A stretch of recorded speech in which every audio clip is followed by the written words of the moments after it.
Hello, folks. It's your Self Shift crew back for another podcast. You've got Patrick here and And Doug, I'm of course. Doug. Well said, Doug. And we've got an interesting topic for today.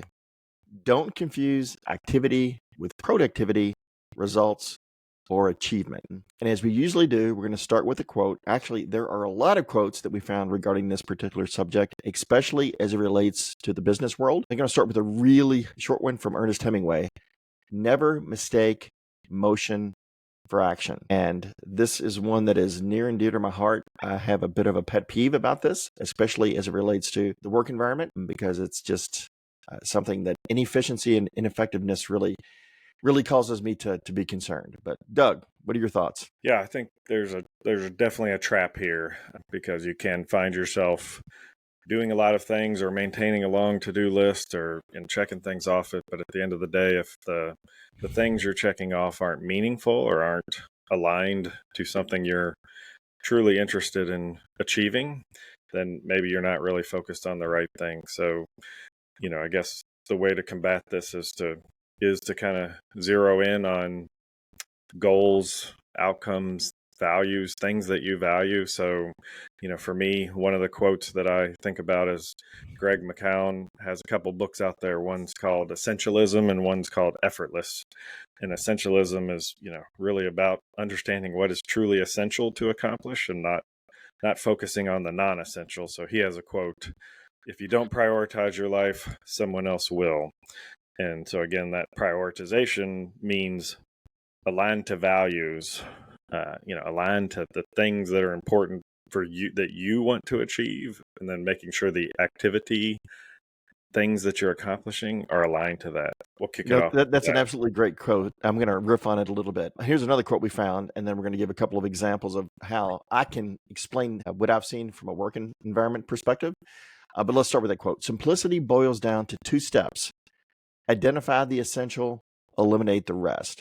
So before we go forward, I'm going to give you a concrete example of something I experienced a little bit, probably 5 or 6 years ago, but it was something that was a prime example of basically confusing activity with outcomes or productivity or effectiveness. And I suspect folks on listening to the podcast, I'm sure Doug's going to be able to relate to this, but others as well. Again, especially in the work environment where we were on a very, very big project. Doug, I think you probably were maybe even involved in this as well. And this was quite an initiative that involved a lot of different areas in a really large organization. There was a software update involved. There were clinical involvement, enterprise strategy involvement. It was really, really big. And it required basically a steering committee, right? Which is a group, if you're not familiar with a steering committee on a project, is a group that usually consists of executives or mid-level folks, and also those of us that are doing the work to come and report, right, on progress and remove barriers and stuff like that. This is not so common anymore in today's world where we're more agile and stuff like that. But back 5-10 years ago, steering committees were all the rage, right? Now, the goal, of course, of the project was to deliver a new software package to enable case management system, which was going to be state of the art, right? And really move the ball forward as relates to patient care and that type of thing. Really, really good initiative. Everybody was really excited. It was a key deliverable for the organization. So we probably had 150 people working on it. The problem that we had is that we got to a point where the presentations, which were, I think, twice a month, so maybe every other Wednesday, started becoming the deliverable as opposed to the actual project. Mm-hmm. Yeah. And this is a classic example of confusing activity with outcomes. Because for those of you that deal with PowerPoint or Decks or Google Slides or whatever, they're a really good tool for delivering ideas and bringing updates. But they can also become all time consuming. And at the end of the day, they are not the product. They're a mechanism for delivering information or updates about the project.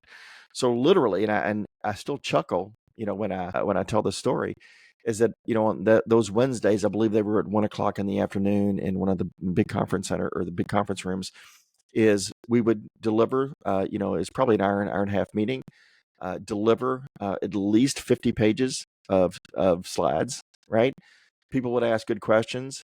And then literally that day, later that day, we would start on the presentation for Yeah. the next steering committee in 2 weeks.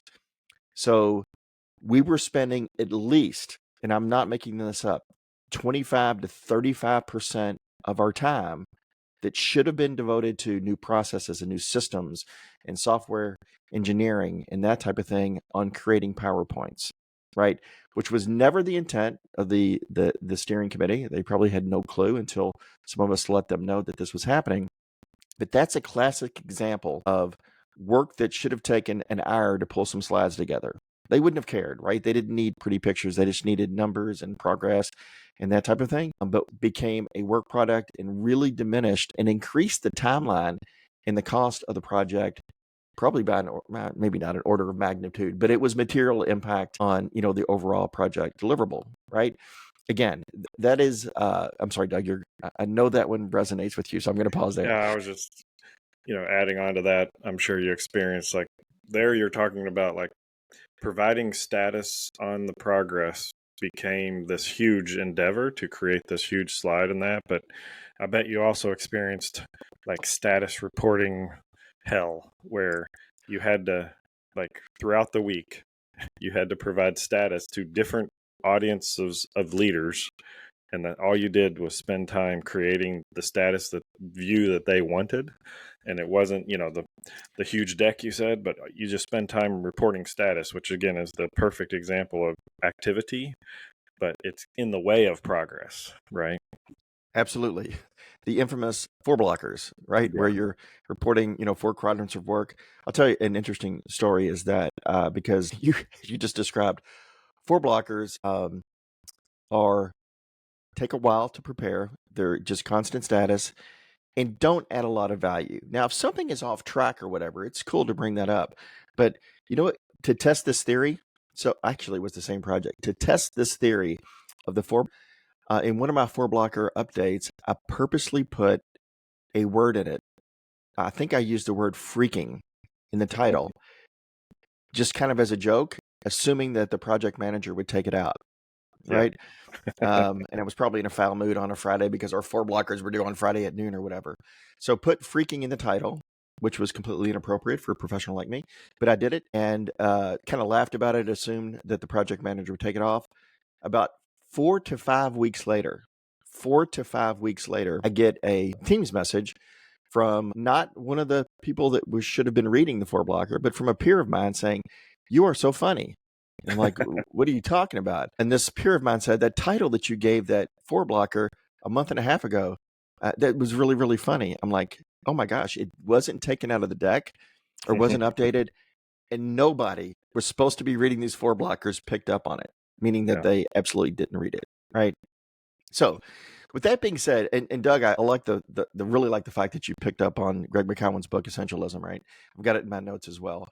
Is that, a couple of things that, and to me, I don't know, maybe it's because I come from a IT software engineering background and you do as well, Doug, that these things probably are more, I don't know, easier to us about being efficient and effective and that type of thing, that people don't pick up on this. Like, for example, the activity trap. You may have mentioned it just a second ago. You've got to be able to distinguish between mere activity and actions that lead to significant outcomes versus actions that lead to nothing, right? They may not lead to nothing, but nothing based upon the core of the critical path to getting a deliverable done. I would encourage everybody, hone that skill, right? And distill down to what is absolutely essential. And I'll also like the concept, the concept of lean management and lean portfolios and lean budget, especially as it relates to some of the agile methodologies that we have today, are really, really key as well. A strong emphasis on eliminating waste. I think it's called Muda in that terminology. Over processing, unnecessary steps that do not add value. So what I like to do, and sometimes it draws ire from my coworkers or whatever until I explain it, is look at what we're doing to determine, does it add value?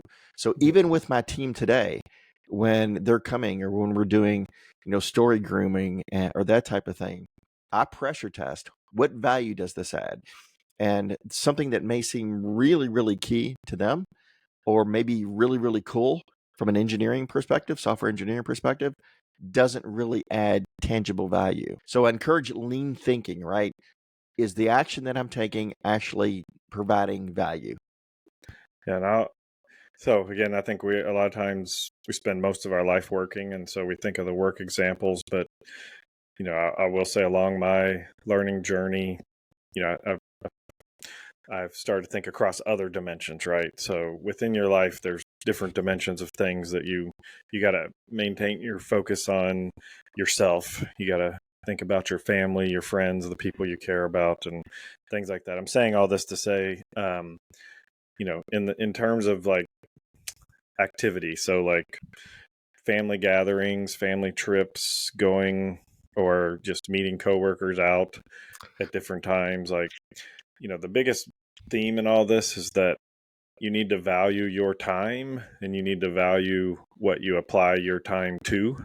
So you need to make sure, like you just said, you're not being wasteful with your time. So, I was listening to a podcast and I probably couldn't recall which one it was, but they were making the point. I'm 52, my kids are in their 20s. Think about, just step back and try to count how many more times you're going to take a family trip with them in your life.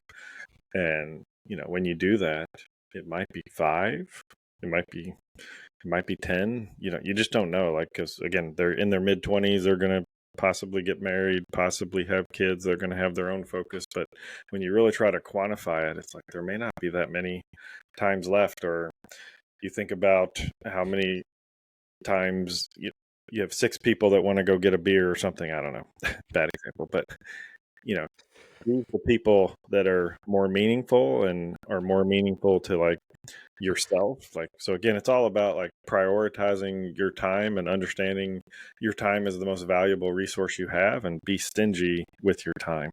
I didn't say that well, but you get the point. No, no, you said it perfectly, and I'm going to riff on that a little bit because I learned this lesson late. I did, right? And even the examples I've given today are all been work related, but even in my personal life, and this took me a long time, guys. I'm not proud of the fact that over my life, I have many times prioritized work, right? But there is also work over family stuff, I should say. Oop, But I will also say you froze. that in a You're back now. Yes. so even from a personal perspective, using these principles has added a lot of value. And even if it's not a tangible thing, something to be effective doesn't have to be you can hold it in your hand. And I'll give you an example. And it's you described it like super well. Is that the time that I spend with my family and my grandson, who's just coming up on 2 years old, realizing that those interactions will have effective outcomes or effective things for him as he grows up, right? Being able to learn from myself and from his uncle, my son and his father, just little things like playing and stuff like that, and teaching him things. You can't hold that tangibility in your hand, but you know that growing that spirit and growing that young man is going to benefit him over his lifetime. So that is another example of very effective activity, right? Activity that's going to lead to something. Yeah. So I don't want to be too terse on this and, it's got to be measurable or whatever the case may be. It doesn't necessarily have to be. But you can sense, and you described it well, is like, how much time do I really have left? And I don't mean to be macabre or anything like that, but I recently, took a trip, and I worked a lot, during the days. Actually, I worked every day, but I did make time, in the evenings to make sure that I could, spend time and take a walk and walk down to the beach and stuff like that. And, just, hang out and have conversations. So anyway, Yeah, that was a bit of a, we've talked about this before. I think you can talk about neuroplasticity and CBT and other things, but over life, you develop certain behaviors, and behaviors start to become defaults. And like, again, a part of mindfulness is taking the time to just observe and try to understand so that you can make change, right? And so yeah. one of the things I sometimes think about is, am I agreeing to go meet this person, or am I agreeing to do this other thing as a default? Like, am I just like by default, sure, I should do that, so I'm going to go do that? And, like you're saying, like I think you developed a default behavior around work and prioritizing work. Hmm. And, it took personal growth or an opportunity to recognize it to do that. And what the message I'm sort of doing here is like sometimes step back and just assess. Are you doing something because you want to do that? Are you doing something because you value it and because it's aligned to your goals? Or are you just doing it by default? Right. Yeah. And we have got to do an episode on the default mode network. So that's coming and tying into the neuroplasticity and that type of thing, which is the heart of what we do from a self-shift perspective. All right. And one more thing I did want to call out, I know we're getting close on time, is this is another key thing that's not exactly what we're talking about, but it's very, very much related. And that is the concept of Parkinson's law, because these two tie very closely together, right? In the sense that doing activity that doesn't result in outcome is just not effective, right? But Parkinson's law also plays a key role here. So I tend to think of these things as, hunting together or running together. And that is the concept that the amount of work required to do something will expand to fill the time available for its completion. And we see this every day, especially in the work environment, in which, if you've got 2 weeks to do something, then it's going to typically take 2 weeks to do it, unless you recognize it's only 2 hours worth of work and I can get 80 or 90% there, which is a really, really good measure, and not just expanding it out, right? Because a lot of teams will do that. Oh, we've got a 2-week sprint, it's X. It's going to thus take this amount of time. So I would encourage folks, as you're doing it in your career or in your life, challenge those assumptions, challenge those, right? Is it really going to take that long, or can I do something much more refined or lean, get it done a lot quicker, and then move to the next thing? So I don't know if you've experienced that, Doug, but that is another key thing that I like to factor in Parkinson's law. Yeah, absolutely. Again, you have a 6-month project. A lot of times you don't see a lot of progress in the first 4 months or whatever, right? Because you have this horizon that's way far out, and you feel like it'll gain momentum and we'll get there. But again, it's another thing of understanding an outcome you're trying to achieve, understanding the key goals, and figuring out how to line some of those more early in the project so that you can, like, they feel like you have to create that artificial deadline. Yeah. So you create that work effort that expands to use the time. But yeah, that is definitely another trap. Yeah. And that also, I'm sorry, I'm full of principles today, man. Is the Pareto principle, right? That 80% of the results come from 20% of the efforts. And, and I've really looked at this as I've evaluated my life and tried to eliminate the things that don't result in results that I'm interested in, right? Sometimes you got to say no to, like you were saying early, say no to social activities, or, no to organizations or other things that, can be real time sinks, and really focus on what you need to do to be the best version of yourself, and just eliminate things that are not key. And I tell you, at one point in my life, I don't do this anymore. At one point in my life, I would extend myself, way too much, right? Doing things that weren't key to my core values because I thought I needed to, or I wanted the validation, or I wanted to be included, or whatever the case may be. But as I've grown and matured, that the ability to say, that's not what I need to focus on. So let's eliminate that and get on the 20%, or get on the stuff that actually produces results. I have to just quickly say, like, I think the other part of, again, as you age and you have more life experience, more work experience, all that kind of things, you just start to understand, like, value is in the eye of the beholder. Essential is in the eye of the beholder. You really have to learn, value. What I value needs to be what I value. I can't worry about what other people value and I'm trying to impress other people, or I think my value lies in them.